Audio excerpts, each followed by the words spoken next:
going up against the Seahawks. So let's get you up to Central Link Field in Seattle. On the call, here are Brandon Guyton and Charles Davis. Fairly short kick, taking it to 14 here. And they're going to start this drive in pretty good shape as they get it up past the 30.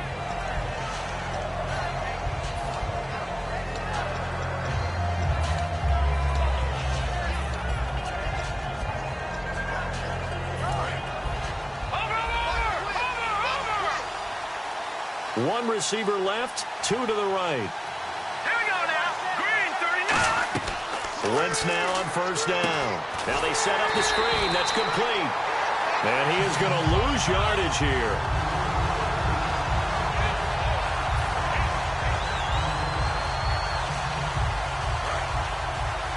Well, he challenged the play. It did not pay off. And that means he lost a timeout in that challenge. And as a coach, you hate that. Don't know if you took the advice of the player, you threw it yourself, but it didn't go your way. At the end of the day, it all comes back to the head coach. He has the final determination on whether to actually challenge the play or not. In this case, it didn't pay off for him. And that's got to be so heartbreaking. You throw that flag, you probably feel really confident, and then all of a sudden, boom, you lose the challenge. Yeah, when you take a look at it, you're throwing that flag because you believe you're going to be right. And when it comes back the other way, you have to regroup. A hit as he throws there, incomplete. Oh, man, that was close. The opportunity to change momentum, big play, right in his hands, unable to come down with it. A sigh of relief, no doubt, on offense that fell harmlessly to the ground.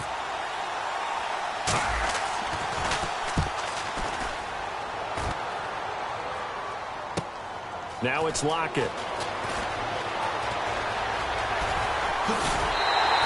It looked like he might beat that last man. He doesn't, though, but it goes as a 32-yard return. And the Seahawks will have great field position to start this drive. They take over on the short side of the field. And they'll start this drive with very good field position. And the head coach reaches for the red flag, tosses it down on the field. He wants a challenge here.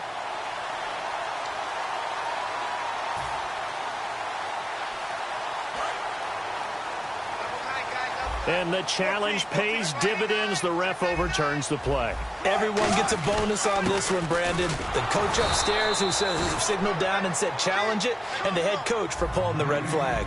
It's a loss of a yard there, and now second down. The defense won that play so fast that I think if the running back even had time to notice if anyone was there, it was just a blink of... And he can't find a receiver, and he's brought down. Brandon Graham in there to bring him down for a loss of 7. Well, it was second long. Now it's third and even longer. They're going in the wrong direction here. Because they're moving exactly the way they want to, but you're exactly right. Definitely going in the wrong direction for the offensive guys.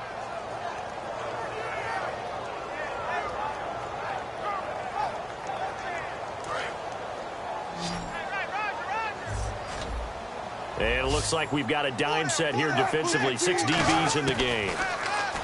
To throw is Wilson. And pressure coming, and they got him once again. Connor Barwin in there to drop him, and back-to-back sacks now bring up 4th and long.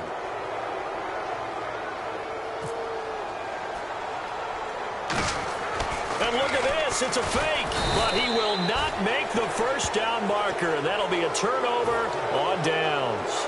Philadelphia getting set to take the field. And a 3-and-out on that first drive. We'll see if they can do better here. They should have a better opportunity because the nerves should be settled now. That first series, everybody goes out with a little extra emotion. So now they get a chance to go back out and say, okay, now we're into the game. Let's go play and play as best we can. You almost get a mulligan then on that first drive. Sometimes it absolutely serves that way. You get a second opportunity. Nothing big happened. But then again, you didn't commit any mistakes either. Off you go. And he's got room.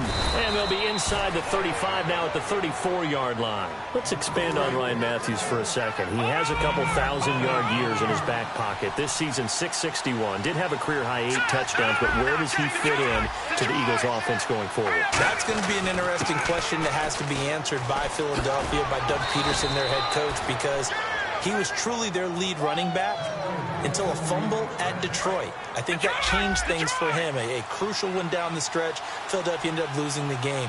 When he takes care of the football, he's a hard-hitting, aggressive inside runner who can set a tone for a team. But if he doesn't take care of the ball, that gives an opportunity for someone else to come in and become the lead runner for Philadelphia. The Seahawks, here's their defensive lineup. Cam Chancellor is one of the best safeties in the game, but with his linebacker size, that allows the team to use him wherever they want to make plays. Can't give some credit. They're able to hop up in the air and bat that one away, and that's frustrating for an offensive lineman because the only recourse is when he goes in the air to try and get some type of a pop or a shove, hoping to bring his arms down. Now Wentz on third down. Screen pass to Sproles. And he went backwards. He'll be down at the 30. It's a loss of a full 3 yards, and it brings up fourth down. I love the intelligence the defense just showed there. Read their keys, saw the screen developing, ran to it, and smothered it. What a third down stop by them.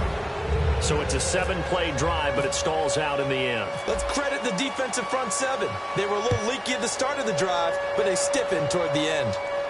That'll be taken in the end zone. And it's a pretty good return here as he'll get it up to the 29-yard line. And the Seahawks get ready to trot out on the field. And on that last drive, went for it on fourth, turned it over. A good job by their defense, though. They held them to 3, but this offense, they've got to be a little bit better, a little bit more careful here.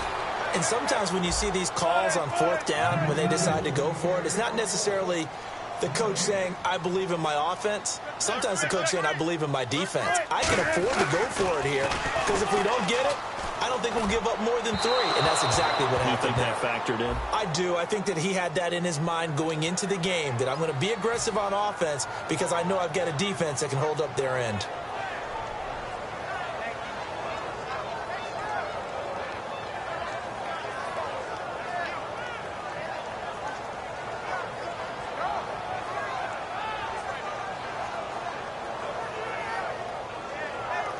Third down, 15 yards still needed.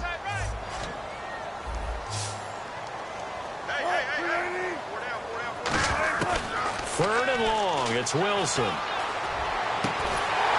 he couldn't hang on to it through the contact. Incomplete.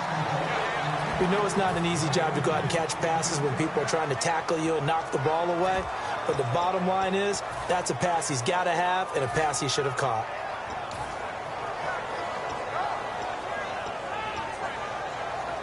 So 4th and 15, but the offense is staying out there to go for it. They'll indeed go for it with Wilson. And it is incomplete. Boy, a real head-scratcher there. And the Eagles are going to take over in great field position. Here's the Philadelphia offensive unit now as they head out to take over possession. And they're not going to play this conservative, I don't think. They had a field goal last time, and they're up, but they're looking to put a drive in the end zone. Oh, I agree with you totally. No one goes out on the field and says, all right, let's just settle for 3, except in certain situations, trying to ice a game, that sort of deal. Most of the time, it's end zone, and that's what you're thinking, and I believe that's exactly what they're thinking as they begin this one. Yeah, no quarterback ever goes out there saying, hey, let's get 3, right? Not one that I've ever met. All right, here we go. 3-19. Wentz to throw on second down. That is caught right at the 10-yard line. And down he goes, taking it inside the 10 to the 7. And this should be the final play before the quarter ends. Back live with Charles Davis. I'm Brandon Gaudin. It's the Eagles with the ball here to begin quarter number 2. And they've got it here with a first down. Back down, Philly. Here we go.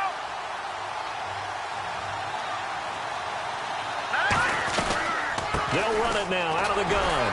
And he gets him a little bit closer. He takes it from the 6 inside the 5 to the 4. Be interesting to see now what they do offensively down near the goal line after not much there that time.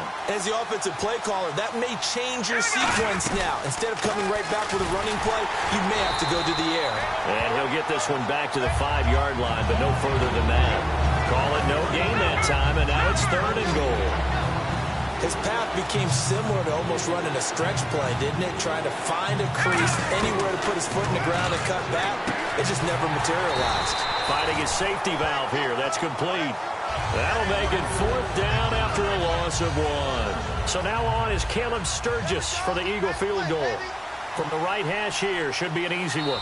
Now hold everything here. We're going to get a timeout by the offense. They'll have 2 remaining as we step aside here in this second quarter. So now on is Caleb Sturgis for the Eagle field goal. From the right hash, and this one just a chippy. Oh, they flip it to the kicker. He looks like he's going to throw it. And the gamble fails. It's incomplete. And they're not able to convert on 4th down. The Seattle now ready to march out of the field. And this offense last time turned it over, went for it on 4th, didn't get it. They're lucky, though, because no points against the team on the board, but we'll see how they respond. Yeah, they've got to get a lot of credit to their defensive teammates, don't they? They had their backs on that last series, and because they did so, that allows the coach to still stay aggressive on offense and maybe go for it again in a similar situation. I was going to say maybe makes that offense feel good, but when you know you've got a defense making stands like that. Yeah, that'll loosen up things a little bit, won't it? Maybe you'll play a little bit better the next time you have the ball. So incomplete on 2nd down. Now they'll look to convert here on 3rd. Wilson going to hand it to Prosise.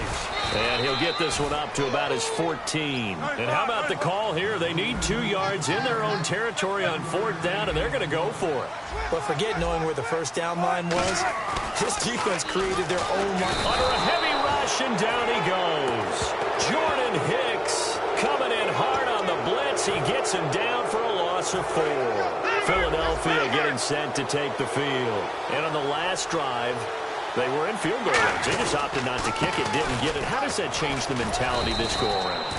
I don't think it changes much for the head coach because this is what he preaches all the time. Attack at all times in any spot on the field, and he likes touchdowns, not field goals. Now, your field goal kicker, you've got to make sure you nurse him through and say, okay, don't worry about it. When we need you, you've got to be ready to go. And the team, of course, loves to see points on the board. So let's see if it changes a little bit if they're in the same spot again. Yeah, we'll see what the decision is here if they get to that spot. Oh, they go with a tight end carry.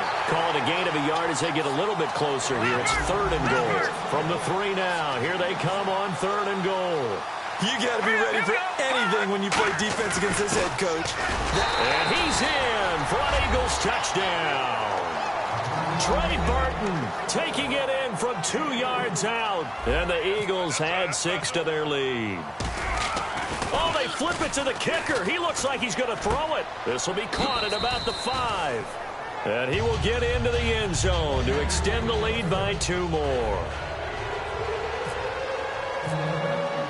Now after the touchdown, it's Sturgis to send it away. This is fielded a couple yards deep. And last year, that would have been a net gain of 5 on the return. This year, he stopped where he would have been if he had taken a knee, and that's at the 25. The Seattle offense now set to come back out on the field. And last time out, went for it on 4th down, turned it over, gave him great field position, turned it to 6 points, so they've got to recover here, Charles. It's amazing what one decision can do in the chain of events, right? The decision to go for it on 4th down. Caused all of that. It caused every... He rifles one that's intercepted. Picked off by Malcolm Jenkins. And he's able...